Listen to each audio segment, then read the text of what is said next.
Gina was only 12 when her father divorced her mother. The pain and mixed emotions that comes with a broken home hit her the hardest. Her mother, who was supposed to be her support system, dived into drinking and drugs. She paid no mind to Gina and her needs. Gina never took school seriously because she never really had a control system in her life. She always skipped classes and was always in trouble. Finally, she dropped out of school and joined a group of kids who were into stealing and drugs.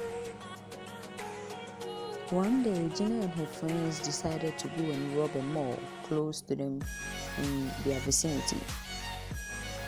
At the entrance of the mall, Gina saw her dad with two little boys next to him. Her heart raised, and at the same time, she was happy to see her father after a very long time. She smiled as her father approached her with a big smile on his face as well. But the smile on her face faded as she realized her father had tattoos of the two young boys on his arm, and there was no tattoo of hair on any part of his body.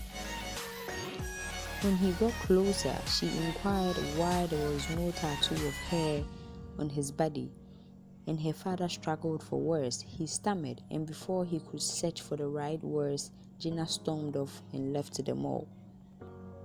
She rushed to the children's park nearby with tears in her eyes. She couldn't handle the pain and rejection that came with her father's actions. When she got to the park, she reached into her pocket and took out the drug she had and overdosed on the only nicotine she had available.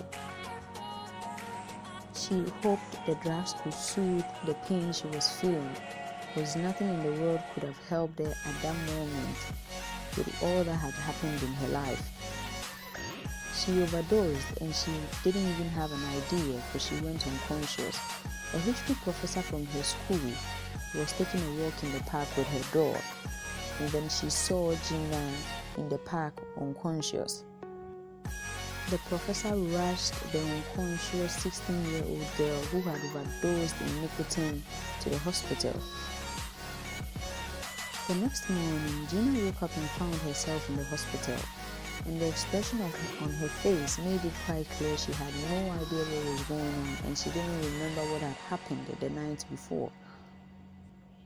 The professor entered the cubicle where Gina laid with a smile on her face, and she said, "You overdosed on nicotine last night. Is everything all right with you? Is there anything you need me to do for you?" Gina choked back on her tears because nobody had shown genuine care and concern for her in a very long time. She really appreciated what her professor had done for her, but she had no idea how to show it, and she was lost for words. She failed in holding back her tears because they fell, and the professor realized that her tears was the only answer she needed. She knew Gina was in a lot of pain, and she was the only person who could help her at that very moment.